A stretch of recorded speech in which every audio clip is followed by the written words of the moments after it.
Bonsoir à toutes et à tous, très heureux de vous retrouver pour cette nouvelle saison de Normandie Politique, une émission qui nous mènera évidemment jusqu'aux élections municipales de mars prochain. Notre invitée est entrée en campagne au mois de septembre. Marine Caron brigue la mairie de Rouen, soutenue par le parti Horizon.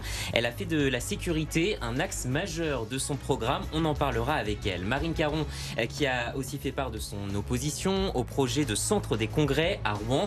Alors une telle infrastructure est-elle utile? Ce sera le gros plan de cette émission. Et puis, on vous donnera la parole à vous, électeurs. Quelles sont vos attentes autour de ce scrutin? Les problématiques qui vous interpellent? Nous sommes allés à votre rencontre. Normandie Politique en partenariat avec Tendance Ouest. C'est parti.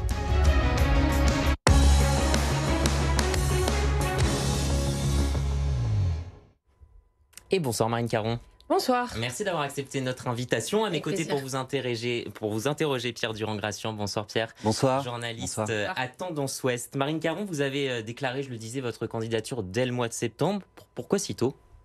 Écoutez, ça fait maintenant plus de 5 ans que je suis élue à la ville de Rouen dans l'opposition à la majorité actuelle. Et ça fait 5 ans qu'on prépare la volonté de porter un nouveau message et une nouvelle dynamique pour Rouen, parce que ça fait 18 ans que c'est la même majorité qui est en place. Donc il n'est jamais trop tôt pour aller rencontrer les habitants, pour échanger avec eux, pour aller leur expliquer la vision et le projet qu'on veut porter, et surtout pour être à leur écoute et savoir aussi ce qu'eux veulent faire remonter du terrain. On va mettre les choses sur la table tout de suite. Vous êtes candidate à la ville et non pas à la métropole. Pour quelle raison ? Absolument. Moi, je suis candidate pour être maire de Rouen, maire à 100%, parce que pendant les 5 dernières années, on a un maire qui a été à la fois président de la métropole, mais aussi qui a brigué des mandats nationaux et qui a de plus en plus abandonné progressivement les Rouennaises et les Rouennais. Et je pense qu'il y a une question de confiance à renouer avec les habitants de la ville centre de la métropole.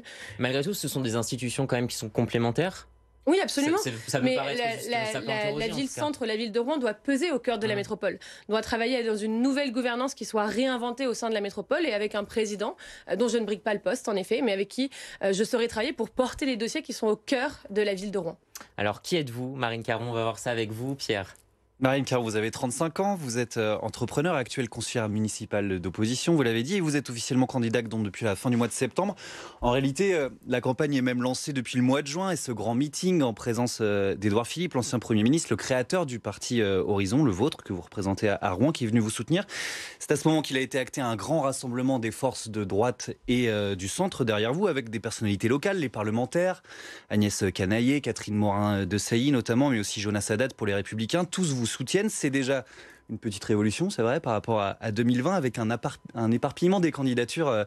À cette époque, on avait la vôtre, déjà, celle de Jean-François Bur et de l'entrepreneur Jean-Louis Louvel, avec le résultat que l'on connaît. Le PS est arrivé en tête au premier tour devant les écologistes, et c'est cette coalition à laquelle il faut ajouter les communistes qui forment à Rouen la majorité actuelle. Alors Pierre, quelles sont pour l'instant les forces en présence à Rouen déjà déclarées pour ces municipales? On a dit un rassemblement de la droite et du centre. Il reste un cordon sanitaire, c'est vrai, entre vous et l'extrême droite, ou la droite la plus conservatrice du conseil municipal avec laquelle vous avez pris vos distances. Va-t-elle, cette droite, faire candidature commune avec le Rassemblement national? Les choses ne sont pas encore clairement établies, c'est probable.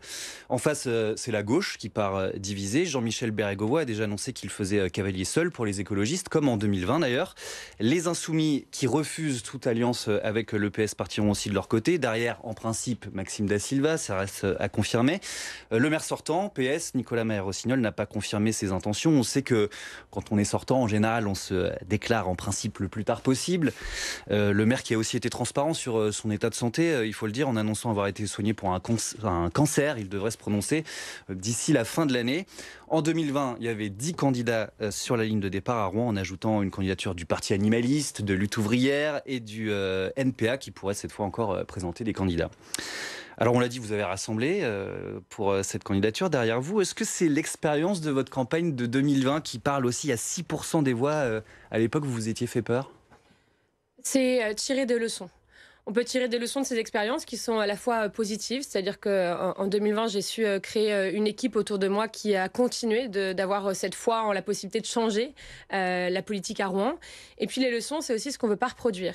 Et en effet, ces dernières années, 2014 comme 2020, la droite et le centre sont partis divisés à chaque fois à Rouen, et on a vu le résultat que ça a apporté. Donc faire ce rassemblement, un rassemblement des partis du centre et de la droite, mais aussi des Rouennaises, des Rouennais qui sont déçus issus des 18 dernières années, et puis des gens qui viennent de la gauche parfois et qui ont le sentiment que leur vie quotidienne ne s'est pas améliorée. C'est ça le rassemblement qu'on veut porter. Pas un rassemblement de partis politiques, mais un rassemblement local avec des gens qui ont envie de s'engager pour leur ville et qui croient profondément qu'on peut collectivement agir dans ce sens-là.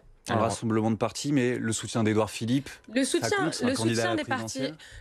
des partis politiques, oui. Après, c'est pas une question d'engagement national. Ici, on parle de local et moi, j'y tiens vraiment.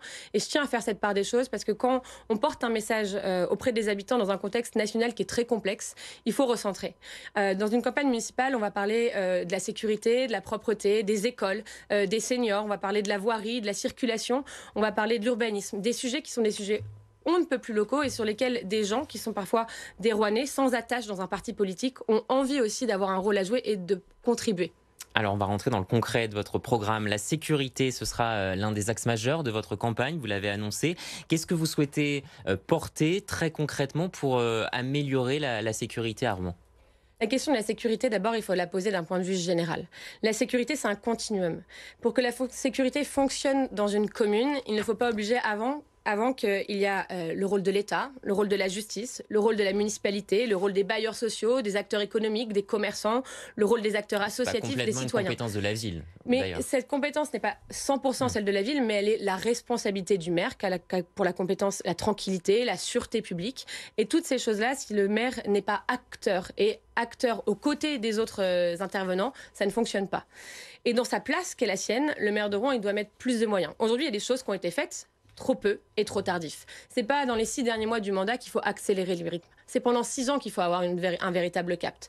Et donc... Marine Caron, on peut le dire quand même, du coup, puisque vous en parlez, augmentation d'un tiers des effectifs de police municipale sur le mandat. On sera à 71 à la fin du mandat. La création d'une brigade de nuit pour la police municipale, la création d'une brigade cynophile, un nouveau poste de police municipale installé à Saint-Sever bientôt, 4 fois plus de caméras de vidéoprotection. Des choses ont été faites. Quand on part de 40 caméras pour arriver à 120 aujourd'hui, voilà, faut voir le ratio en fait. C'est pour ça que je dis que c'est trop timide et trop tard. Comment est-ce qu'on fait plus ou comment est-ce qu'on fait mieux ? Déjà, les augmentations que vous évoquez à l'instant, quand on les prend en comparaison aux villes de la même taille et de la même strate, on est encore loin de la moyenne.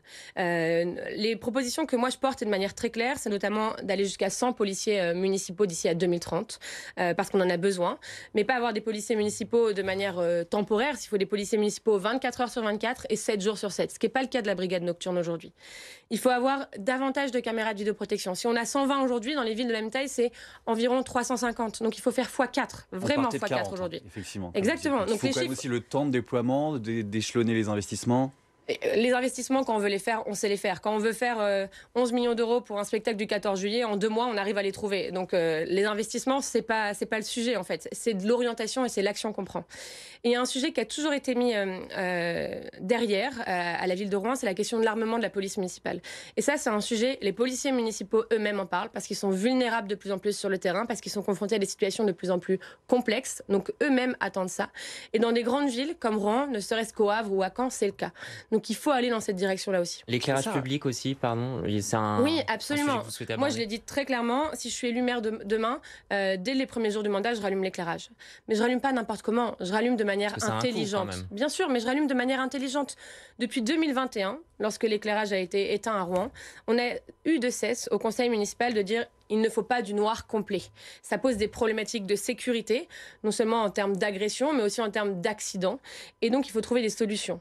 Et les solutions alternatives, elles existent. C'est diminuer l'intensité lumineuse, un lampadaire sur 2, éclairage à la demande. Et c'est dans cette direction-là qu'il faut aller demain. Allez, on va poursuivre cette émission en écoutant justement les électeurs. C'est la partie Qu'en pensez-vous ?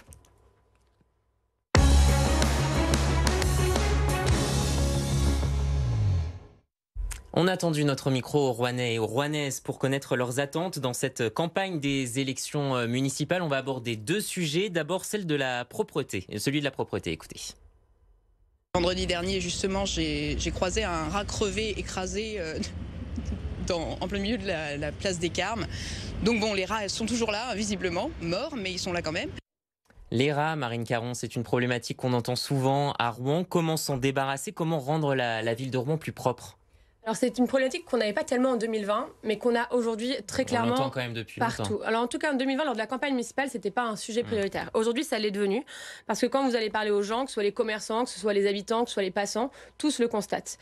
La problématique, c'est qu'avant 2020, à la ville de Rouen, il y avait une brigade qui s'occupait de la dératisation, qu'on appelle la 3D. Il y avait 6 agents. Aujourd'hui, il n'y en a plus que 2. Avant 2020, il y avait un suivi public auprès de l'ensemble des commerçants chaque année, avec des agents de la ville de Rouen qui venaient les voir, faire le point, les aider, les accompagner. C'est plus le cas aujourd'hui. Il faut redonner des moyens à la ville de Rouen pour être proactive sur ces questions-là. Certes, il y a une responsabilité des restaurateurs, une responsabilité des copropriétés, mais la ville de Rouen, elle doit se donner les moyens de manière efficace. Des moyens humains, des moyens matériels aussi. Il faut chercher à être innovant. Il y a des solutions avec des furets qui sont mises en place dans certaines villes. Il n'y a pas une seule solution qui fonctionnera, il en faut plusieurs. Et il y a un sujet, je me permets quand même, parce que je pense que c'est extrêmement important. On a fait le choix de remettre beaucoup de nature en ville. C'est une bonne chose, les gens veulent du vert, veulent respirer. Mais cette nature, il faut l'entretenir. Parce que lorsqu'elle n'est pas entretenue, elle engendre aussi la prolifération des rats. Un détritus qui est jeté, parce qu'il y a des incivilités, c'est une réalité, dans un bosquet, si l'agent de propreté qui passe ne le voit pas, il reste. Et s'il reste, il attire le rat. Et donc cet entretien de la ville, c'est global. C'est les rats, c'est les poubelles de proximité, mais c'est aussi la végétation. La mobilité, c'est aussi un sujet qui préoccupe les électeurs. Écoutez, ces Rouennais rencontrés par Romain Degnaud. Pour naviguer dans Rouen, de toute façon, faut plus prendre sa voiture parce que c'est vraiment impressionnant, on ne peut plus se garer. Donc entre les travaux, les déviations, ça devient infernal quoi. En fait, ils continuent à venir, mais ils se plaignent plus. C'est qu'ils sont obligés de payer ou alors ils sont obligés de prendre des transports, sachant qu'en ce moment il y a des grèves de transport, c'est un peu compliqué. Mais sinon, en termes de, on va dire, de flux clientèle, ça n'a pas changé énormément. Au fait que les rues deviennent piétonnes, c'est plus simple et plus agréable aussi de pouvoir marcher librement sans devoir s'inquiéter forcément des voitures, etc. Sur tout ce qui va être les rues comme la rue Jeanne d'Arc qui est beaucoup empruntée. Alors on va vous faire réagir à ce que vous venez d'entendre. Marine Caron, peut-être la piétonisation d'abord. Est-ce qu'il faut l'étendre comme l'évoque cet étudiant ? Moi, je suis plutôt favorable à un moratoire pour le moment parce que, certes, la piétonisation, on est historiquement la ville qui a eu les premières rues piétonnes en France à l'époque de Jean Le Canuet. C'est une bonne chose pour apaiser les mobilités, pour permettre d'avoir un accès agréable aux différents commerces. Mais ça doit se faire aussi en écoutant les commerçants et pas sans eux. Et aujourd'hui, les décisions, elles ont été davantage imposées sans penser ni aux commerçants, ni aux habitants, ni aux professionnels. Je vais prendre l'exemple de la place des Carmes, dont le secteur a été entièrement piétonisé. Il y a un cabinet médical ici qui n'avait, à partir du moment où la piétonisation a été mise en place, plus d'accès pour les ambulances, pour les personnes à mobilité réduite, pour venir au plus près. Et ça, c'est une problématique. Donc la piétonisation, avant de vouloir étendre et faire tout un peu n'importe comment, il faut faire avant tout un moratoire, c'est-à-dire prendre le temps d'échanger avec les acteurs, commerçants, professionnels de tout secteur et les habitants. Les transports sont gratuits, c'est une compétence de la métropole Rouen-Normandie. On sait que vous n'êtes pas candidate à la métropole, mais vous avez forcément une opinion là-dessus. Les transports sont gratuits le samedi, pour les moins de 18 ans, depuis peu, pour certains événements. En ce moment, la Foire Saint-Romain, pour le dimanche, les mercredis. C'est l'un des grands axes du précédent mandat, du maire sortant. Qu'est-ce que vous en pensez de cette gratuité ? Alors, pour répondre à la première remarque que vous avez faite, sans être candidate à la présidence de la métropole, le maire de Rouen est fondamentalement, naturellement, élu à la métropole. Donc forcément, il a un rôle à jouer sur les politiques et les décisions qui y sont prises. Aujourd'hui, la question de la gratuité, moi, ma position, elle a été constante. Je ne suis pas favorable à une gratuité totale. À une gratuité ponctuelle, oui, mais surtout à une tarification qui soit sociale et solidaire aujourd'hui. C'est ce dont on manque. Parce que la réalité qu'on a eue pendant 5 ans, c'est qu'on a mis en place une gratuité le week-end, de manière temporaire, lors des événements, comme vous l'avez dit. Mais par contre, on a augmenté le prix de l'abonnement annuel. Et donc forcément, les personnes qui payent, elles payent plus cher et elles ne bénéficient pas de cette gratuité. Donc on n'est pas sur un système qui est égalitaire aujourd'hui, on a un système qui, au contraire, renforce les inégalités et pèse davantage sur ceux qui utilisent les transports en commun de manière régulière, parce qu'eux, ils payent plein pot, voire même plus cher leur abonnement. Et ça, c'est pas normal. Il faut réfléchir à pouvoir avoir un système qui soit attentif à la réalité du quotidien des habitants, que ce soit des Rouennais ou les habitants de la métropole de manière plus générale. Et pour cela, la tarification solidaire, c'est la voie. Pour être complet, cette tarification solidaire, elle est à l'étude d'ailleurs, et elle a été envisagée, elle a été différée, justement compte tenu des contraintes sur les finances publiques qu'on va peut-être pouvoir évoquer dans un instant. Oui, on va passer tout de suite au gros plan de cette émission.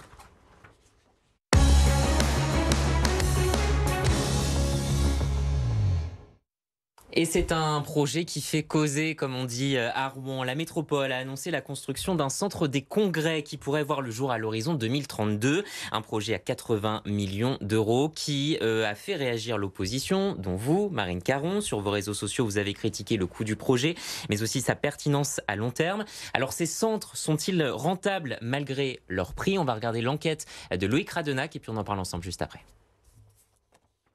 Dans son office de tourisme, Delphine Croc attend avec impatience l'arrivée du centre des congrès.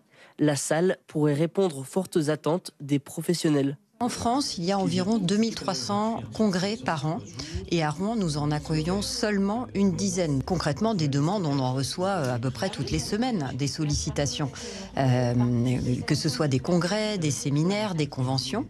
Des demandes que la métropole ne peut pas encore satisfaire. On est sollicité pour des organisations de congrès à environ 1000, 2000 personnes et on n'a aucun outil aujourd'hui pour y répondre positivement. Donc ces congressistes, aujourd'hui, ils partent sur d'autres territoires et l'idée de ce centre des congrès, c'est de développer la vie économique ici sur la métropole Rouen-Normandie. Avec un marché estimé à 7,5 milliards d'euros, les restaurateurs et les hôteliers espèrent des retombées positives, même si le secteur est proche d'être saturé. C'est un marché très difficile, il est vrai, à conquérir. Donc il faut un effet waouh, ça c'est important, pour se différencier des autres, puisque c'est très concurrencé. En Normandie, s'il y a bien un centre qui a su tirer son épingle du jeu, c'est Deauville. Le CID est occupé 35% du temps, contre 26% dans le reste de la région. Comme pour tous les centres de congrès, il y a l'accessibilité. L'avantage de Deauville, c'est qu'on fait tout à pied. Et puis, il y a les capacités d'hébergement dans toutes les catégories. Ensuite, effectivement, l'attractivité du territoire. Et puis, les compétences de l'équipe en place, puisque tout est sur mesure systématiquement. Rentabiliser un centre des congrès, c'est donc possible, mais pas systématique. Si Rouen veut se démarquer, elle devra parier sur ses atouts. On l'entend dans le reportage, Marine Caron, il y a une demande forte à Rouen, mais pas de solution d'accueil suffisant à ce stade. Pourquoi vous dites-vous que ce projet n'est pas pertinent sur le long terme ? Ce projet aujourd'hui, c'est 80 millions d'euros, sans les coûts afférents, comme des coûts par exemple d'expropriation, qui sont en cours d'ailleurs, et qui vont en coûter encore davantage pour la métropole. Donc c'est pas rien en termes de somme d'argent, d'autant plus si on compare par exemple à Metz ou encore au Havre, où c'était moitié moins cher. Donc il faut faire des choix aujourd'hui de dépenses, il faut faire des choix d'action, et dépenser autant dans un projet comme celui-ci, qui est un projet qui est quand même majoritairement à perte, donc qui vit par les subventions publiques, c'est continuer de remettre chaque année de l'argent dedans. On a besoin sur notre territoire d'avoir des lieux, en effet, qui puissent accueillir. Mais il y a d'autres alternatives qui sont possibles. D'abord, il faut des lieux qui soient mutualisés. Aujourd'hui, ce palais des congrès, ce centre des congrès, il n'est pas imaginé comme pouvant accueillir de la culture. Or, en général, c'est ce qui est le cas, et c'est ce qu'il faut d'ailleurs, pour le rentabiliser un peu plus. On n'a pas... C'est-à-dire que le projet est mal pensé, c'est ça ? Le projet, il est mal pensé, il est trop tôt, il est précipité, et surtout il est à un moment donné où les acteurs et les élus à la métropole sont pas tous d'accord. Donc pourquoi se précipiter à ce point alors qu'on pourrait prendre le temps de réfléchir soit à des alternatives, soit à d'autres projets qui permettent d'aller chercher cette niche, parce qu'en vrai c'est une niche, s'il y a plus de 2000 à l'année, il y en a une grande partie qui reste sur Paris, et donc il en reste à peu près 1000 en fait à se partager en province. Donc les chiffres, il faut pas non plus les galvauder, il faut avoir la réalité de ce qu'ils sont. Et donc en Normandie, on a déjà le Carré des Docks au Havre qui fonctionne bien. On a le CID à Deauville, comme ça a été expliqué. Mais qui ne peuvent pas accueillir tous les événements. Ils ne peuvent pas accueillir peut-être tous les événements, mais pour les accueillir, il faut avoir un bureau des congrès, ce qui existait à l'Office de tourisme par le passé, qui n'existe plus aujourd'hui. Donc il faut une stratégie aussi pour aller les chercher, ces congrès. Et aujourd'hui, quand on nous présente un projet, on nous présente de l'argent, de l'architecture, mais on ne dit pas comment est-ce qu'on va le remplir. On nous parle beaucoup des congrès médicaux. C'est vrai qu'on a le CHU à Rouen, qui est le premier employeur de Normandie, et une demande, semble-t-il, sur les congrès médicaux. Et bien, c'est quelque chose d'extrêmement important parce qu'on a une ville dont la santé est au cœur, avec des équipements d'excellence, avec des professionnels qui sont engagés. Vous avez cité le CHU, mais il y a aussi le centre Becquerel, le Medical Training Center. Donc il y a plein de choses à Rouen. En effet, la question de la santé, elle est prioritaire. D'ailleurs, les habitants, c'est un sujet qui est essentiel pour eux aussi. Accueillir des congrès, ça pourrait avoir du sens. Mais pour ça, on peut réfléchir aussi à d'autres moyens. Il y a le Kind Arena qui est sous-exploité aujourd'hui, le parc des expos qui n'est pas suffisamment bien adapté. Donc quelles sont les alternatives ? Est-ce qu'elles ont été toutes étudiées ? En fait, aujourd'hui, on ne sait pas et ça va trop vite. Et un professionnel parlait d'un effet waouh. Vous l'avez vu le projet forcément. Vous le trouvez waouh justement le projet. Waouh, parce qu'on va chercher un architecte international pour essayer d'impressionner. Danois, mais les centres des congrès qui fonctionnent, c'est ceux aussi qui sont au cœur des villes, au cœur de l'histoire de la ville. Là, c'est pas le cas. Moi, je suis assez. Vous êtes à 3 stations de Théor du centre. Il y a 3 stations de bus du centre. Les gens, ils le disent à Deauville. Ils disaient quoi à l'instant ? On fait tout à pied. On fait tout à pied parce qu'on sort du CID et on est dans la ville déjà. Là, il va falloir en effet prendre un transport en commun, se déplacer, pas être au même endroit pour le lieu où on va dormir parce qu'il n'y en a pas autour du Palais des Congrès qui va être construit à l'avenir.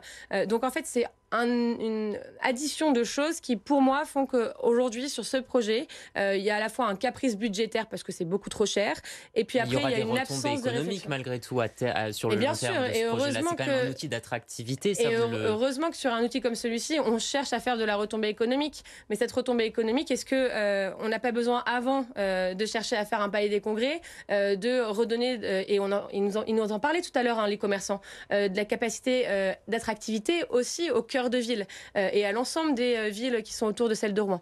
Donc pour moi, ce projet, aujourd'hui, il est trop onéreux, il est précipité, il est mal calibré. Donc il faut encore prendre son temps avant de le lancer. En tout cas, à un moment donné, il faut prendre des décisions. Pendant 5 ans, le maire et président de la métropole, il a fait plein d'annonces et il n'y a pas une seule pierre qui a été posée. Si on prend toutes les annonces, le Grand Stade, la patinoire, le Palais des Congrès, chez Avin, le tiers, le culturel, tout ça, mis bout à bout, ça fait plus d'1 milliard d'euros. Aujourd'hui, on n'a rien vu. Donc, par contre, là où je vais dire les choses très clairement, c'est qu'à un moment, il faut prendre des décisions, il faut y aller. Mais il faut aussi savoir écouter à la fois les acteurs de terrain, l'ensemble des élus, et aujourd'hui, ça ne fait pas du tout l'unanimité. Allez, on va terminer cette édition avec un message qu'on vous a adressé.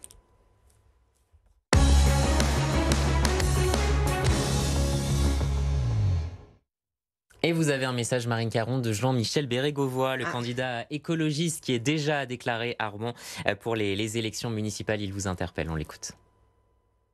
Marine Caron, au moment où vos amis du gouvernement, de LR à Horizon, s'apprêtent à voter une nouvelle fois des diminutions très importantes en termes de dotation pour les collectivités locales, ce qui va impacter évidemment nos capacités d'investissement, mais aussi notre faculté à gérer de la meilleure manière qui soit le quotidien des Rouennaises et des Rouennais. Ne pensez-vous pas que vos promesses électorales nombreuses, qu'on a tous pu constater, ne pourront pas être financées?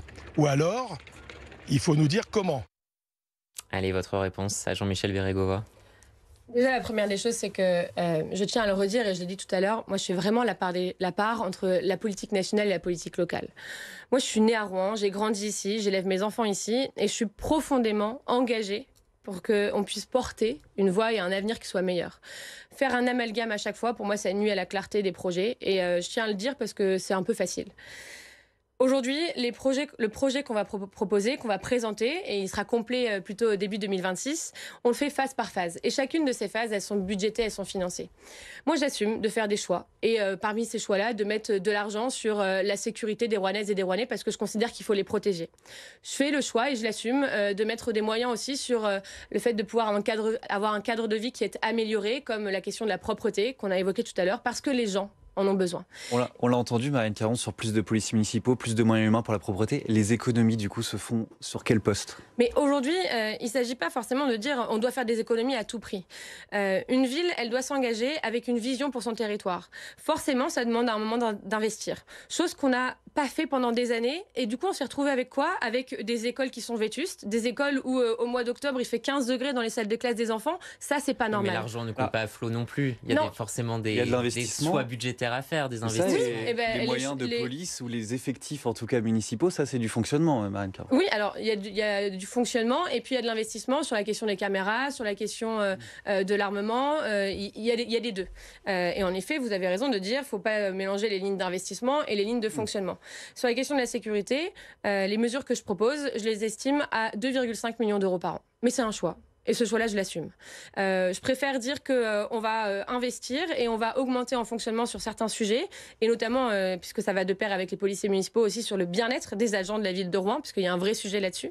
Et puis peut-être chercher à ne pas reproduire des grands projets comme celui du 14 juillet ou d'autres où tout d'un coup on trouve de l'argent miracle, de l'argent public, alors que quelques mois avant, le maire de Rouen accrochait son écharpe tricolore sur les grilles de la préfecture. Et alors une piste d'économie peut-être sur le... Mais je viens de vous le dire, la question c'est pas aujourd'hui de faire des économies, c'est de comment est-ce qu'on dépense mieux déjà ce qu'on a et où est-ce qu'on investit alors qu'on l'a pas fait pendant des années. Les écoles, les équipements sportifs, il y a une dette bâtimentaire qui est colossale à la ville de Rouen. Il y a une question sur les bâtiments publics et leur accessibilité. On n'a pas investi, on n'a que 42% aujourd'hui des équipements municipaux qui sont accessibles au public. Donc oui, il faut faire des choix, oui, il faut investir un peu plus parce que demain c'est la qualité de vie et c'est le cadre de vie des Rouennais qui est en considération. Merci beaucoup Marine Caron d'avoir été notre Avec invitée dans Normandie Politique, et merci à vous Pierre de m'avoir accompagné. Merci à vous de nous avoir suivis. On se retrouve dans quelques semaines pour un nouveau numéro de Normandie Politique, émission que vous pouvez évidemment retrouver sur notre application BFM Normandie. Restez avec nous.